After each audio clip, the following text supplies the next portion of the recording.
It's your boy Tone from your favorite podcast, the Loc'd podcast. Me, CG, and Shaw, we started things off a little bit differently this week, so we're going to go ahead and bring y'all into the conversation as it was already in progress. Enjoy. That shit like Russia crazy, ain't it? Hey, so crazy. How do y'all feel about the gas prices? I know, bro, that shit is sick, bro. I might get back on the metro, dog. I just put $20 in my shit today. How much you pay for your gas? Bro, gas, where at? Out here? Yeah, how much you pay for your gas? Oh, bro, I got the cheapest joint I seen up the street. That joint like $3.79, $3.80. Got y'all beat. What y'all at? He rich. He privileged. This nigga crossing banks. Look, he just mad because I got a Costco membership. The highest joint where you can get the gas. Yeah. $3.50. $3.50? But $3.50 at Costco, that's still busting, dog. That's crazy. No. $3.50 compared to regular. Shut up. Bro, no. Like, because, I work in the city, right? Bro, I was driving on prayer and fumes. Hey, you try to $1,000, that's gonna be like. Bro, I drove to the gas station. My gas light came on, nigga. I went to the gas station in the city. I said, "Oh hell no!" I said, "I'm gonna make this shit." I drove with that light all the way down here, all the way back. I got a truck too, so I was about to get cracked, nigga. I put 50 in the tank, nigga. That shit ain't do nothing but give me about a half. I was gonna say that should probably give you a quarter tank. Yeah, that shit gave me a halfie, bro. I'm like, oh man. Mind you, I'm just in DR not too long ago, and we was paying for gas on our little bikes and shit. That shit was 300 pesos. That's like $2. Yeah. Wow. Y'all niggas was everywhere, huh? It changes fast. Man, what? I'm like, bro. All I'm seeing is pictures of gas, bro. Cali, they got $6. Yeah, I would definitely be getting a bike and just biking everywhere. Yeah, that's sickening, bro. And it's all that shit got to do with this war, right? Yeah. Price of oil jumped crazy, dog. It jumped, then it went back down, and it went back up. I wish I had a gas station. They up. Oh yeah. That's the second time. That's the second time, like in the last 6 months that didn't came up. That's the hustle. You talk about a hustle. Think we need to go in and. Oh, on the gas station, hell yeah, sweet money. Your boy sweet money. Man, I feel like I thought he had a gas station or his people's got a gas station. Who that? Maui, right? Oh yeah. No. He ain't got no. They ain't got no gas station. Cause watch, they're gonna have one in 2 months. Watch. He Ethiopian, right? Yeah, he Ethiopian. Yeah, so I know Ethiopians. Where you be having gas stations and. Yeah, they be having all types of shit. Man, out here it's like Middle Eastern folks, and it's not no shade or no shit. Everybody got their hustle, but like that, it started here like in the 90s though, and like I think everybody just was like, "Huh, you got a store? Oh, okay, cool." Like nobody understood it as like a connection thing, like as like a quote unquote hustle, a money making measure. You know what I mean? It was just like, oh, you work here, you managing this is ours. I'm gonna bring my peoples over here, and I'm gonna open up another one, and they'll bring them up, and then they're gonna open up. And yeah, so now that like the more entrepreneurial things have become in the last 6, 8, 10, 15 years or whatever, it's like, oh, they was doing this the whole time, busting them. We black, we going up there getting our bag of chips. The girls like the pickle, the hot pickle with the flaming hots and the busting them, dog. Like right in the hood, bro. Right in the hood. Yeah, you can't. That's how it go. Business. But damn, dog, if we just now getting hip to the game, it's crazy. Right. Crazy. But at least you hip. Huh? Say at least you hip now. Yeah. But in other news, in Negro news, did you guys catch when Big Baby Davis was trying to get up in the front row and people had came and he was like, oh, did y'all see that? Oh, that just happened. No, like, he was looking crazy, dog. I was bro, like, bro, you ain't got no hit with the nigga wood. bro. KD like, damn, them ain't even your seats. I'm like, bro, come on, man. It's bad. And then you know that nigga just got in trouble with some scamming shit. Yeah, he did something like how That nigga be trying to finesse everywhere, bro. He's hilarious. He's just finessing through life. Hold on, let's My big baby. Oh, these y'all seats?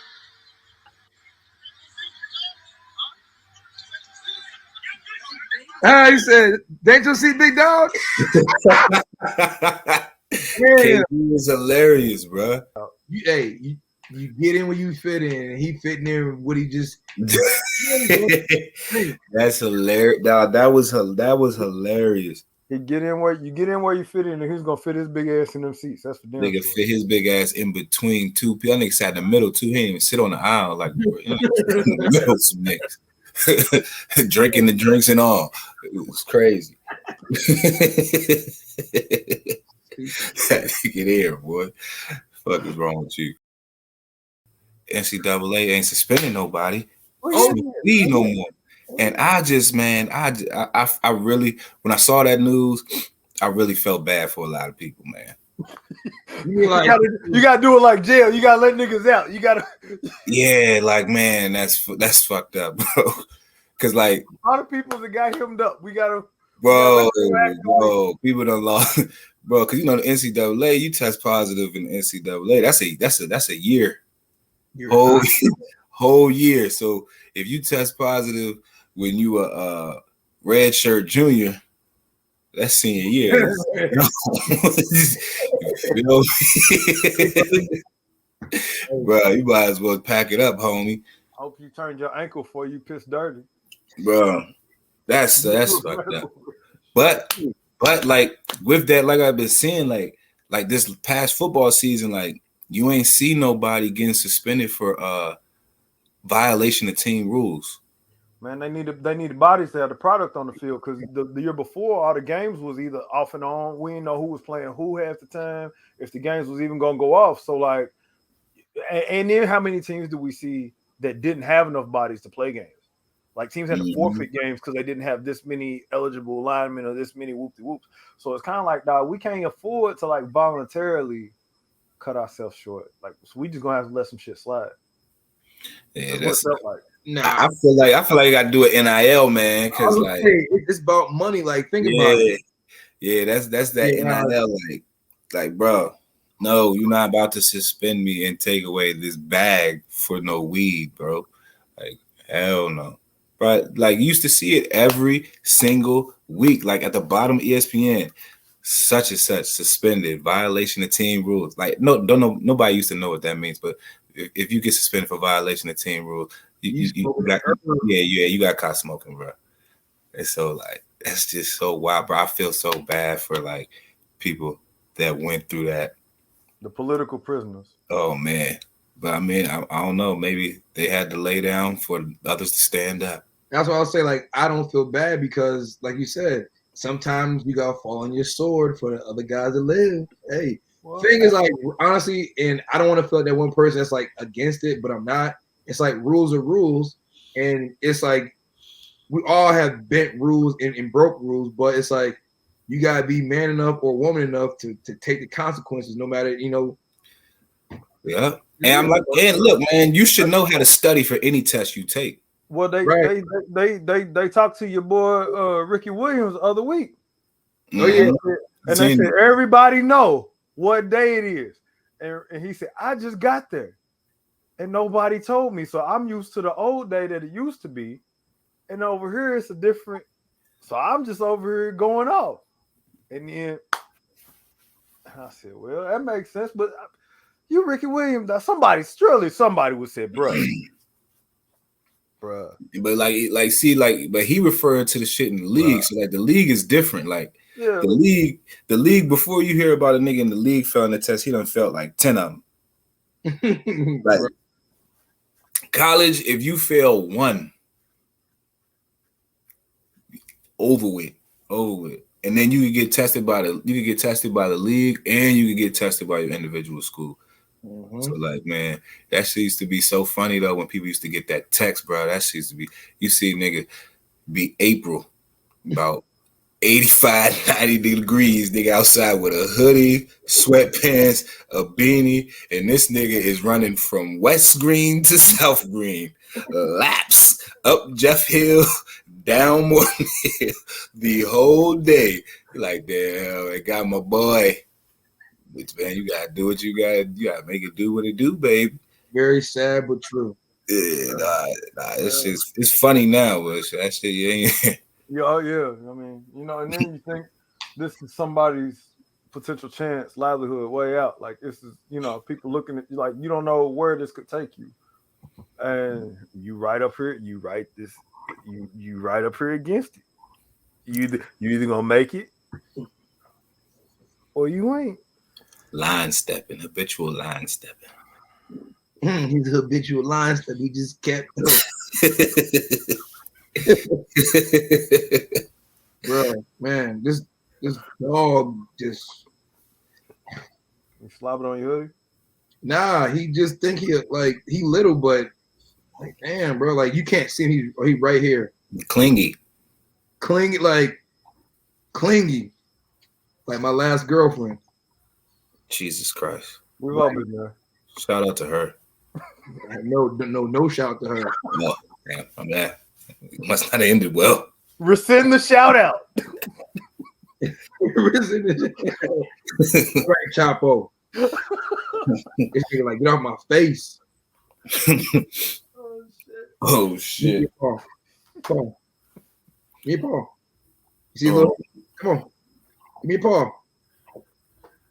You don't give me a paw? Come on, man. You make me look bad, bro. Give me that paw.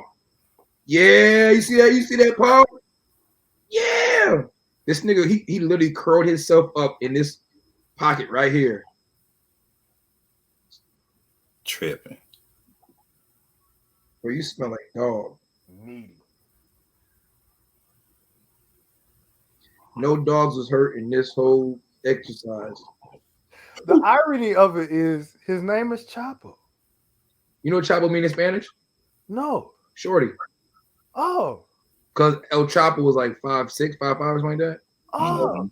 So that's why they called him Chapo. Think of Chapo. Chop. You chop something in half.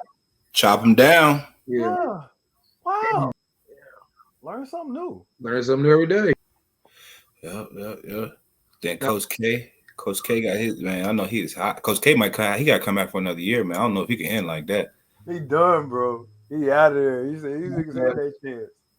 Damn, bro. That's tough. Real tough. 12, 13 points, whatever it was. Real tough. Carolina. I was to end. It was basically a crosstown rival. Like that's bragging rights. That's your biggest rival at your house. We made him retire. You really done. You see that kid skip off score and say bye. Somebody got to fight. Hey, if you doing that, and if I tell you this, I rock with Coach Soldier, but it's one of the things like when you in the heated battle and like you with your teammates, and that was like your coach's last game, and like it's been a heated battle throughout the whole thing. You're gonna take some of that personal. And I don't know. Bro, we'd have been geeked to fight. We'd have been geeked to have a reason. But that's how we was like. We was just ready for something. Yeah, that niggas would have been. And we're like, oh, we get to fight today. Bet. About it, like 20 apiece, bro, for Carolina. Yeah, 20 plus apiece. Hey, but look, and Banchero. Ever since I known Shaw, he's always been the same way. Even when we was at Fork Union, if it was a fight or something going on, he around it somewhere. either instigating or just be like, "Yo, something's going down." Like, what? How you know? You being the same person you are, or like less. How can I say it, man? Like without sounding like. So, all right. So you saying you being the same person you are, but not playing sports and being a regular student? You would have been bored. You would have got into some bullshit. Bored, man. Bored as fuck. Hey, bro, hell nah, bro. I'd have had, bro. That shit would have been fun, bro. You don't have to worry about no practice, no Bro, nothing. wait, Like come on, wait. All right. I mean, I don't mean keep cutting you off, but think about it. All He's right. worried about the cops. All the stuff that consumed your time, right? You had yeah. you made fun with it because it's what you had to do. Now imagine you go from DC to Athens, Ohio, where it's nothing but a Walmart and a little ass mall, and ain't nothing else there except for the university. You And gotta you ain't got find stuff to do, and most of the I've stuff been, you gonna find to I've do. been busting 19 South off. You think we wasn't? But that's 2 days a week. right. You got 5 other days. Dog. That nigga Oh God, bro. Oh God, bro. I just know I'd have been moving and grooving throughout that joint, dog. I'd have been swift with it, dog. I'm trying to tell you. I'd have been on this side, I'd have been on that side, I'd have been everywhere. Bro, I'd have been leading and rocking, dog. Nah, you would have been in some shit, Shaw. Trust me. I wasn't even in some shit. I was in some shit. You would have been in some shit. Nah, I probably got kicked out for real. Exactly. And you gotta keep your grades because that's the only thing you're there for. Oh no, I'd had straight A's. Straight A's, bro. I had no reason not to. I'd have did all my work.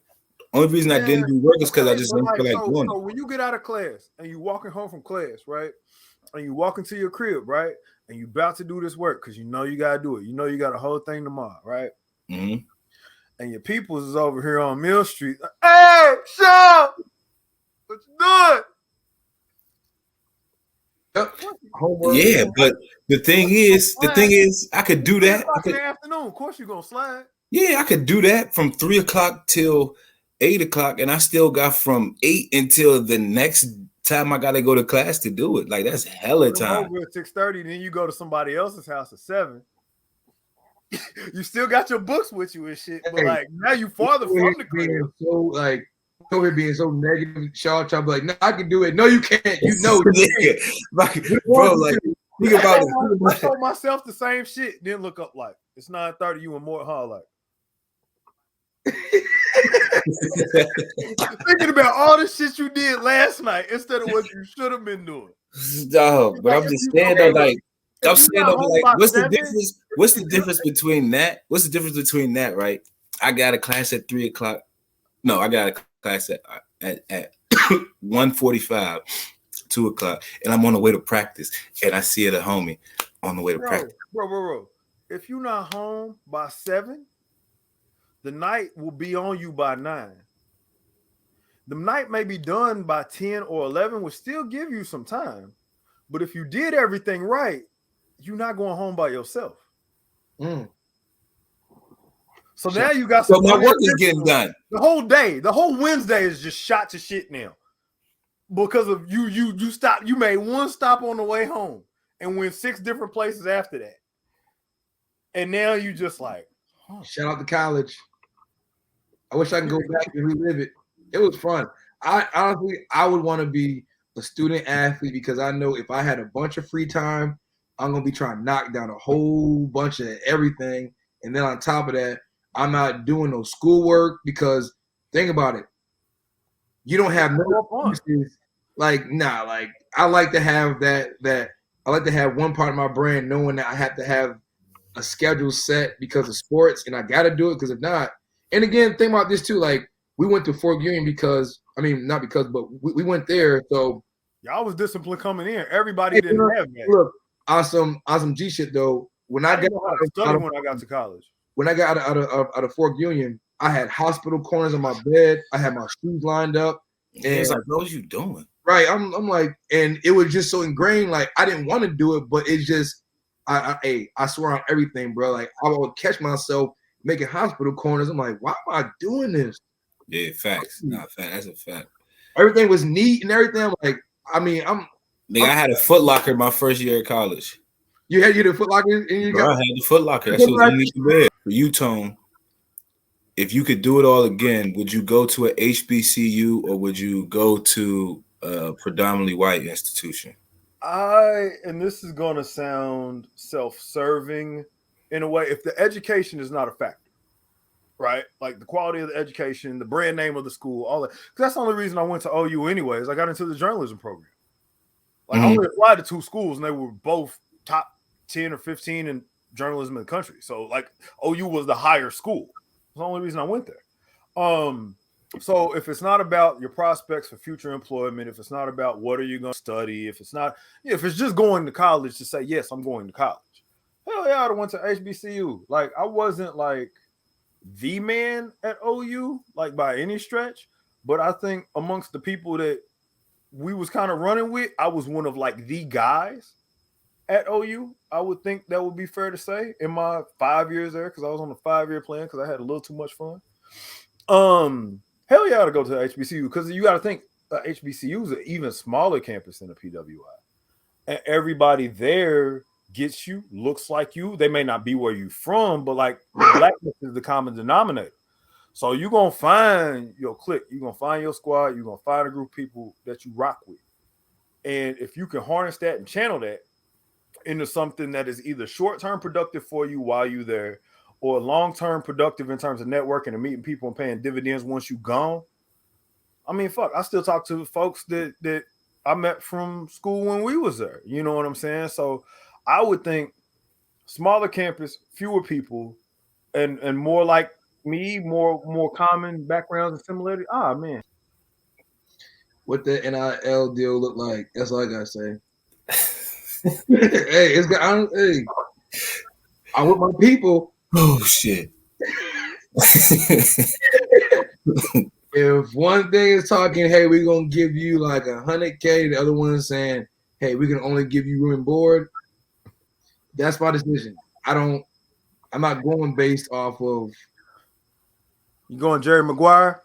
Show me the money. I don't think I'm talking about now. Are we talking about back then? Or are we talking about I mean, yeah, let's put it in now, just now. Now then, honestly, man, I don't. It's about money, because at the end of the day, you can have all the degrees you want, and still be jobless. So it's like you want to strike when the iron is hot, and because then that could steamroll into you getting another. Matter of fact, I think the kid's name. He goes to Oregon. I think he's outside linebacker. I forget his name, but he said the reason why he chose Oregon because he can get internship, a paid internship, and a job with Nike. So it's got to make sense now. You know what I'm saying? Kayvon Thibodeau said that he's so, top five pick this year. Yeah. So that think about it. So I would go to HBCU. You know, if it looked right, because what happens if I don't make it to the league and I want to catapult my career off of where I went to? And that's why people go to a lot of these institutions, because it looks good and people would put you on a platform because, oh, you went to the University of Stanford rather than you went to University of Wyoming type thing. But so like with OU, right? For Ohio, if your post grad life isn't in Ohio or in that, that region, that Ohio, Kentucky, Pennsylvania region, you saying you went to Ohio not really doing much for you. Well, like you getting it depending on where you live at. So like if you're from Atlanta, say it again.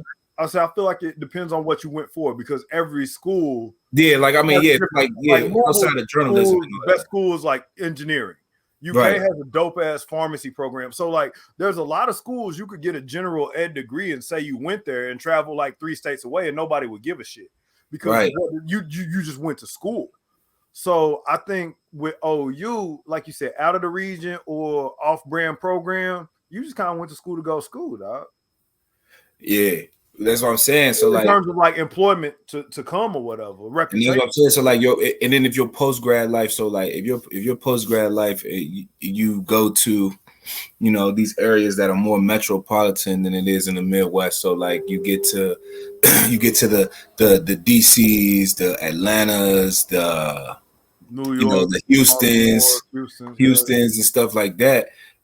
Once you get to that level, HBCU degrees are actually easier to recognize, because no matter where you at in the world, somebody went to a FAMU or a Jackson State or a Howard for sure. Like that's undeniable. Howard got it. But I think it's a 50-50 on that because the alumni network is the same, right? Mm-hmm. So like if you went to Stanford, right? Like that's gonna stick out. If you went to whatever school, right? So your HBCU degree is only gonna stand out if there's another HBCU graduate from any school, because HBCU graduates are gonna look out for HBCU graduates. I would hope, right? 100%. So it would depend on, at least to me, another HBCU graduate being in a position of decision making to say, okay, I see that Howard slide across this. I see that Bethune-Cookman slide across this. I see that Central State. I see that Kentucky State. I see that North Carolina A&T slide across. Okay, I'm gonna look at you because I know what you went through. I know. But to any other person that don't even know what these schools are, it might as well have been a community college. Because what the fuck is this? But that's the same thing as from nigga that went to fucking like a Wabash or whatever. Yeah, Lindsey Wilson or Ohio Dominican. Like, yeah. What the fuck is that? Same thing. Online. West Virginia Tech. Like, that's a real school. I'm like, oh, whoa. And West Virginia State. Like, bro, what are we doing? That's one of them last chance U schools. That's what it sounds like. I never heard of West Virginia State until I see somebody that committed there. I'm like, West Virginia State? Is that? Yeah, bro. People be, oh man, this a whole nother topic. But imagine driving around with the West Virginia State shit on your license plate, like you. I mean, you meet somebody else with that shit, y'all lit. Yeah, remember the dining hall? Yeah, remember the dining hall that was connected to the dorm, that was connected to the athletic. Yeah, that's called Ryers. So, like CG could probably pick up on this. Tone, you probably know about it too, just with what you covering sports in your area. Like how social media has morphed the recruiting process is so interesting to me. Like people like announce everything. Like when I was in high school, right? Like piggybacking off the HBCU thing. First of all, HBCUs, they didn't recruit me, like at all. Like they recruited me briefly, and that was it. Were you not on their radar? Like, what would, if you had to guess why they maybe did not? What would you say? Because I was probably on their radar, but I was on North Carolina's radar too. So what North Carolina? You were probably gonna go somewhere bigger, so it wasn't working. He was better than what they thought. They're evaluating, yeah. Like they evaluate and say this is an HBCU guy. We could get him. We're not going to lose him to Power 5 or D1 schools.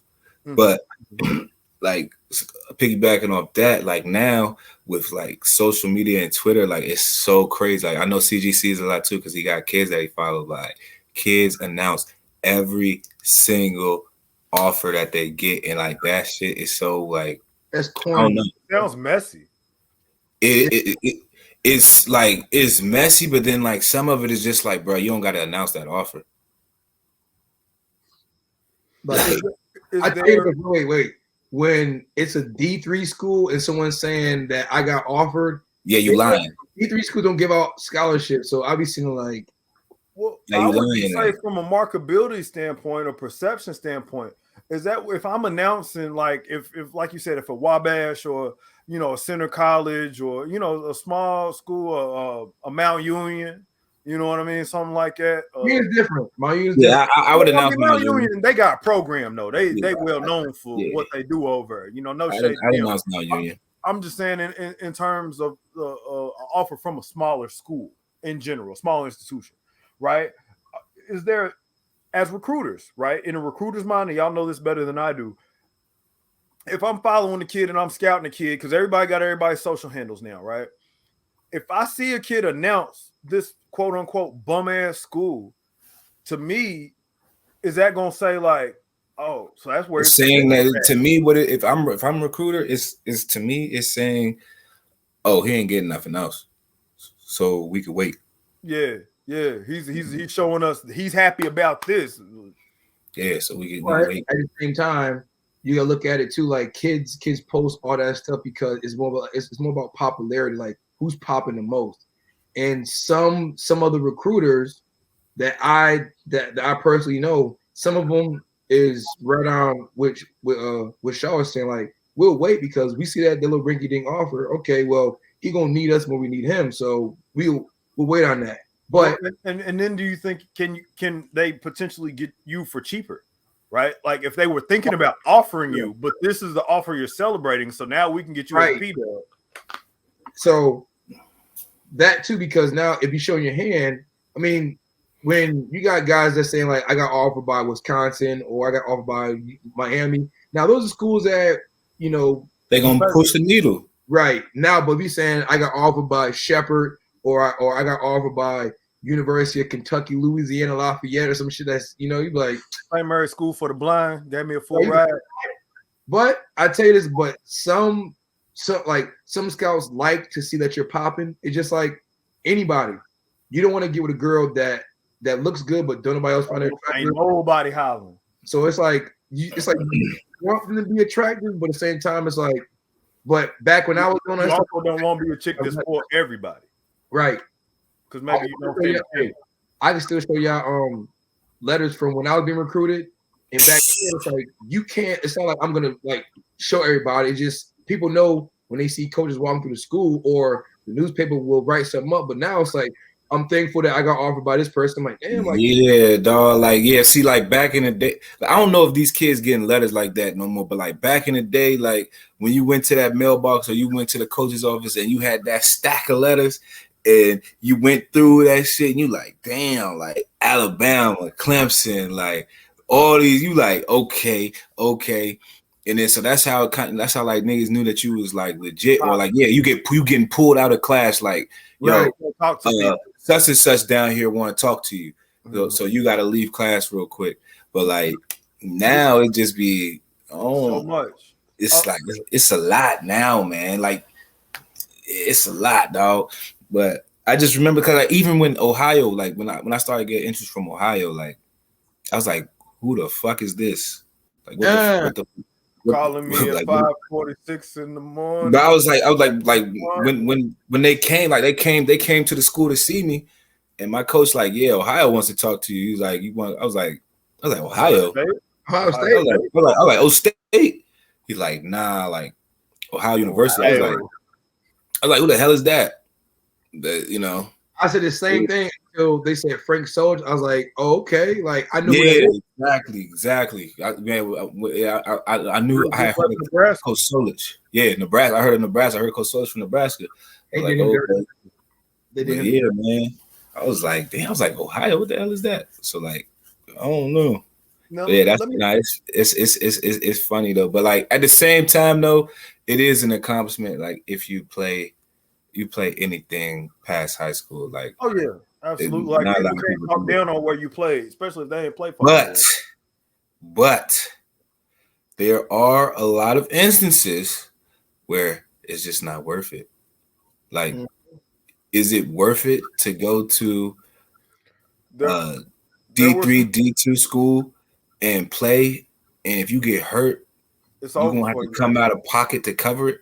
It's over for you. Like that's the biggest difference between D1 and all that shit. Like D1, something happens to you, you good, you're taken care of. They'll pay for your surgery, your rehab, all that. Everything. And part of that is the reason that I didn't play at that level. You know what I mean? Like I was recruited by your Mount St. Joe's and a couple other little schools. You know what I mean? And my whole thing at that point was, all right, you want me to come play ball? Like, what's the education about? Because I've already got my mind made up of where I want to go. You know, I got 2 schools in mind. I'm going to try to walk on. If that don't work, I'm just going to go school. So it's funny the things that they tell you on the flip side at the D2s, the D3s, the smaller schools. Oh, yeah, we'll create a major for you. What? You're gonna create a major for me? Well, we're right here. We're in Newport. We're in Covington, and you can go study at UC. And we've got a program with. That don't sound logical at all. It don't sound logical, but they do that D1 too. At 18, it don't sound right to me. It doesn't, but still, like it happens, but it doesn't. Think about it. We can create something for you just so that you can play ball for us. And after you're done. Hopefully you figure it out. If not, bro, like I'm not going to the league from. Oh, you don't know what you want to do? All right, rec management. I'm not Travis Etienne. I'm not like, what? Garrett. Like I'm not about to ball out. I'm not about to make anybody look silly out here to the point where football is going to be the way out for me. from this school, especially. Like, right? Give me in the weight room, give me a nutrition program. Let somebody get hurt or some shit. Let me get like 3 plays and shine one time. I might be dangerous. But like just to show up here, first day of school, like, all right, I'm here. bro, you playing for the love of the game, bro. Because like I said, bro, like we went to Ohio, right? We went to Ohio University. If you compare Ohio University to the University of Tennessee, Ohio University looks like some shit. Like terrible. Like, damn, y'all had to go through that. Like, y'all had to deal with that. Oh, y'all had to wear Russell jerseys with Nike cleats. Like, damn, that sounds crazy. Like, for real. Like, and that's just from like the SEC to the MAC. So now let's go to the MAC. SEC school. Yeah, to the MAC. Like to a esteemed MAC school. Like Ohio is a big time MAC school. Mm-hmm. So like then you go from the MAC to I coached at Howard for like a year. So I went to Howard, the MEAC, which is the all black conference, and I seen like they facilities and stuff that they was having to go through. And they asking me like, yeah, did y'all have to go through? I'm like, nah, bro, like we had all that shit taken care of. Like, nah, we ain't have to do that either. Nah, we ain't have to go through that. We had lunch. Our whole team can't be in the weight room at the same time. Like, oh yeah, that's weird. Like right. like it's like you really get to see like the levels, man. And then like the lower you go, it just be like, damn, my high school weight room was bigger than this. Or damn, my high school stadium was bigger than this. We got better gear in high school. We had more people at our games in high school. And this is like, oh my God, bro. Did like y'all ever run into people, or Shaw, in your experience, did you ever run into people who bought their high school gear to college?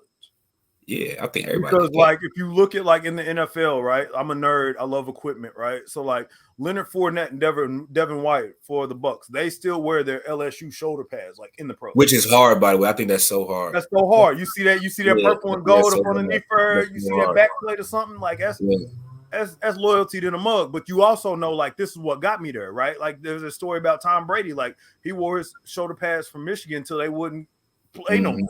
And then he had to find a similar pair of shoulder pads that fit. Because this is the way I move, this is the way I rock. So from looking for college to the pros, from high school to college, did you run into guys that like was I'm cool.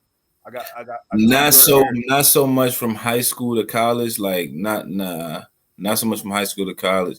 Like you said, I seen it from college to the pros. Not anybody that I know personally that did it, but I've seen it like how you've seen it. But yeah, in the high school gear, I mean, you might bring some gloves or some cleats up until they tell you, oh yeah, you can't wear that because we a Nike school. Mm-hmm.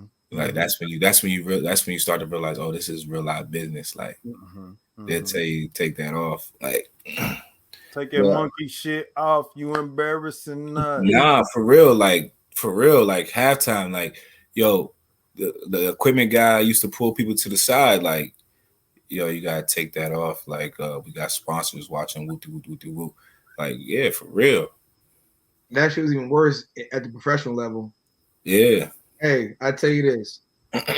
One time, I got fined for some of the dumbest shit. I think it's with socks. So you know how like every team, I think the solid like the dark color goes on the bottom and then like the whites is on the top. I flipped it. So, and I was playing for a different team, and the equipment manager, he ain't say nothing to me. Nobody said nothing. And like I scored. I had a good game.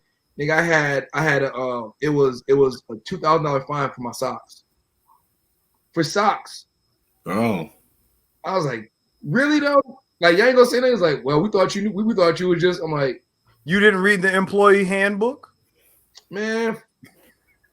That's sick. Oh, that's sickening, bro. For some socks. Yeah, for some socks, bro. I'm like, for real though? Like, you ain't man. Like, hey man, we thought you knew, like, but that's the thing, like, when you start in college, they can be like, well, you're not gonna play. In the pros, okay, well, if you don't want to do it, then we're gonna take money out of your pocket. So you're gonna pay to play how you want to play. So you can do it, but all right, go ahead. So CG, question for you, because a lot of tell us about the NFL OTAs, training camps. Tell us about that process, because what I see, there's a lot of people out here that say, I'm an ex NFL player, I'm this, I'm that, I'm this, I'm that, but never made it through OTAs and never made it through training camp. And you call yourself an NFL player if you never suited up for like at least a preseason game. Right. So I went through rookie minicamp. All right. So I didn't get a chance to make it to actual training camp. I got cut before then. So but when I went through rookie camp, like that was probably, especially down in Florida, down in Tampa, that's where I was a rookie free agent at. What I mean, like it was hot and humid, and they had us like running from like we had to do special teams, offense, and we had to do individuals, and it was just like you had to prove yourself at every station like you had to go to. They wanted 100% effort, and it was legit. People like falling out, and it was just like, oh, such and such fell out. He out of here. Now, was it ever, not to cut you off, just out of curiosity, was it ever a situation, because if it's rookie minicamp in there, maybe there's some guys that's on the fence. Maybe there's some guys that we've heard of, right? Maybe there's some guys that played for some schools, had big games on Saturdays religiously, and they find themselves undrafted or in rookie minicamp in these situations. And coming from where they came from, judging maybe they feel the quality of their level of play or ability is. Did you ever run into guys who were like, fuck this shit, like I don't even want to do, I shouldn't even have to be, y'all tripping? Nah, because think about it, it was rookie minicamp. So what they did was they had the draft picks that was there. They had the select few guys that I was one of them that they invited down there for the rookie camp, and then they had some like second year players there too. And it was crazy because even the second year players knew that they were probably like on the bubble of basically getting their job taken from one of those rookies. So they was complaining. There was more so like, hey, this is basically what it is. Like right. You see one thing on TV, oh, they just dropping back, and like you see the quarterbacks and just like all the small stuff, but it's way more intense than that, Well, I was gonna say, like, in reference to just what we do see on TV, the behind the scenes that they give you, right? Like your Hard Knocks, your Last Chance Use. They always showcase a guy that has great talent and a terrible attitude, and the coaching staff just give him chance after chance, or hope he get it right. But he barely get cut, but he think he can't get cut. But then lo and behold, he get cut, and he's like, man, y'all boys go hard, man. Y'all do this shit without me, man. Like I should have. Am I lying? No, you're not. It's funny because rookie minicamp was about 3 or 4 days. Oh wow! Oh yeah, you better go hard. Shit. So like there was coming people from the first day up until the last day, and I actually made it all until the last day. And matter of fact, I'll show you an article that you made the final cut, didn't you? Yeah. So look, I mean, I'm gonna get into it, but it's crazy because Raheem Morris, he was a coach at the time for the Buccaneers, and he actually liked me, and it was at a point where if they would have signed me, I would have made the 7th running back, and what I was able to do, they had a guy that could do that already. And then you got to think about how many players at each position you're going to carry. So right. Yeah, so it wasn't that I wasn't good enough to be there. It was one of the things like, well, we have a guy that's in our program, and we basically want to see, okay, we could bring a new guy in, but now we got to bring him up the pace. So it's just one of the things. It was a financial decision. It sounds more like than a talent decision. Yeah. Who can we bring along faster for what we're paying them? Really though. So I mean, the thing is, I went down there. As a matter of fact, it's an article, and I'll send you a link, like basically stating like, we like him and we want him here. It's just we got to figure out basically if it'll fit. And don't let me forget about the article, because I'll show you, because a lot of people don't understand that, and I'll give you like a little bit of backstory. That I originally signed to go to the University of Clemson. Like I was going there, but I didn't qualify. So that's why I went to Fort Union, and then I went to Ohio from there. A lot of people think, oh, he just went to Ohio. I was like, nah, bro. Like I was literally that dude. But fast forward to the NFL thing, undrafted free agent, almost made it there. And as soon as I got cut from there, my agent gave me a couple options. He's like, you can stay there in Florida and train, and basically I'll pay for everything, but you got to pay me back. Or if and when you make it. Even So whether get some money right now. Right. So my thing is like I could bet on myself and just train and hopefully they find something for me, put me on practice roster or something. Or he's like, look, I have enough opportunity for you in the NFL. I mean, in the CFL where you ain't got to do no training camp. You're going to be on the roster. You're going to play and you can make X amount of dollars. I was like, that's a no-brainer. Right. So I'm thinking about, okay, I'm going to go up there, boom, for like a year and not understanding I signed a year and it's basically like Spades, like a year and a possible. Basically, so I signed. If they like you, they'll retain you. Yeah, exactly. So the option, basically, team. So you go up here and ball out, right? You're not gonna walk away from us and head off. No, we own your rights. But this what happened though. I went up there and I played in like my first game. I got a game check and I didn't touch it. Like I went on there for like kickoff return, and in the CFL, the rules are different. It's weird as shit, bro. Like they kicked it out of bounds, and that was my only time I got in the field. And I remember when my teammate, he was like, "Bro, you basically earned the easiest game check out of everybody I know. I ain't touched the field." So then fast forward, I think like my rookie year in the CFL, played like 3 games, and I went off in all of them. End up getting cut. So then the reason why they cut me because like they didn't want to pay me. So what they could what they could pick up the rest of that contract for. But so and it's crazy because like I ended up getting re-signed like maybe like 4 months after, and it was crazy because like the contract they had me on was like my agent at the time, he was smart. He was like, "Look, you're gonna have a low base and we're gonna make it incentive." So I'm like, all right, cool. Like I don't honestly like I don't want to be here. I just want to get back to the NFL. Right. So came back, balling again, and they cut me again, bro. But this time when they cut me, it was just one of the things where like it's like they had guys on the roster that they felt more comfortable with, but I was honestly like I was the better option. So boom, fast forward again. So I didn't even leave Canada this time. So then I came back. So and then this is when both of the running backs tore the ACL in the same game. And I'm sitting there in my apartment and I look at my friend at the time that was on the practice box with me.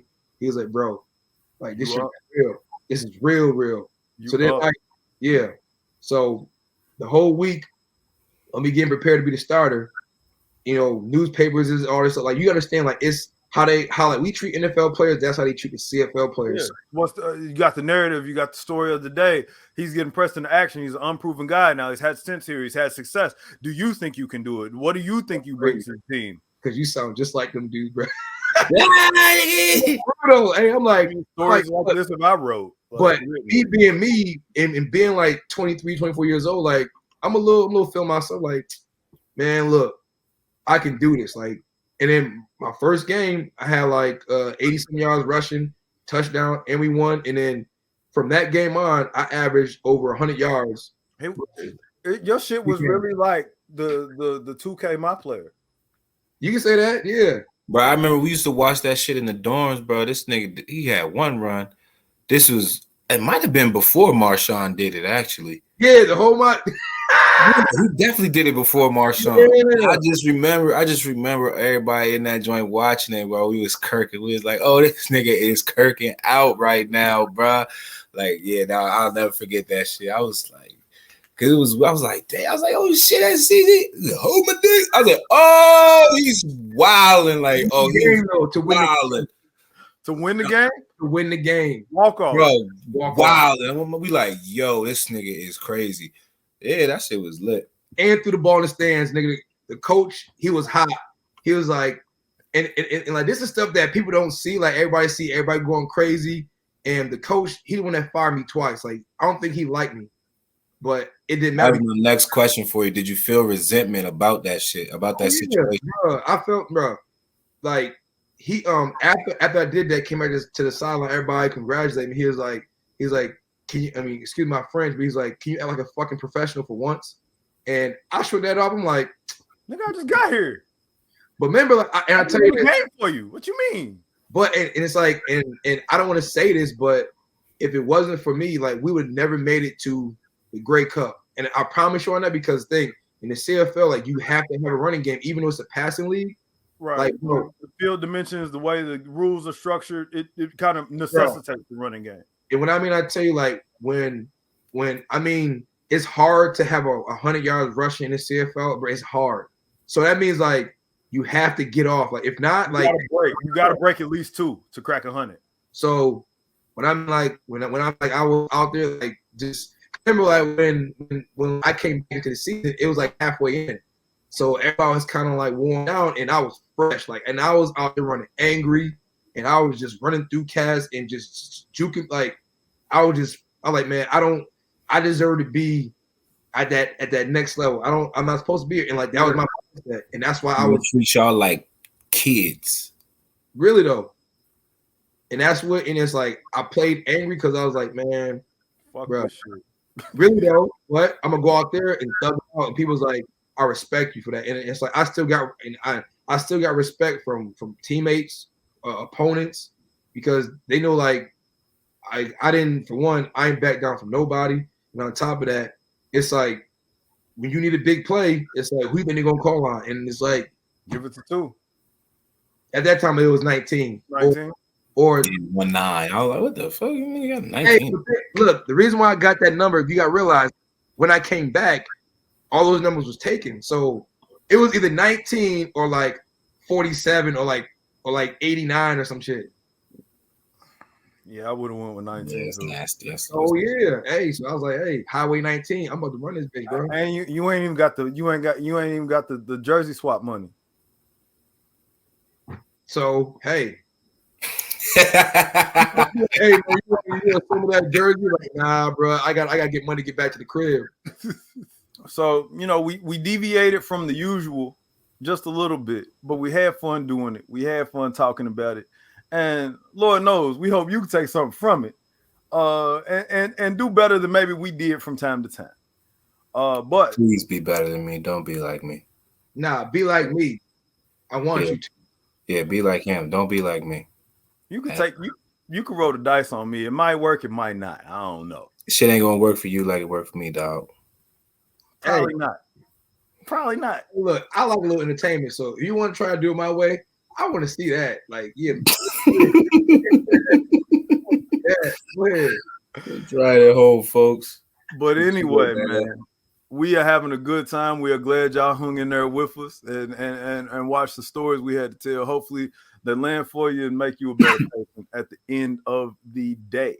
For the Loc'd Podcast, it's your boy Tom. Boy CG. It's your man Shaw. Gang! And we get right back with you on the next one. Be good. Thanks. 1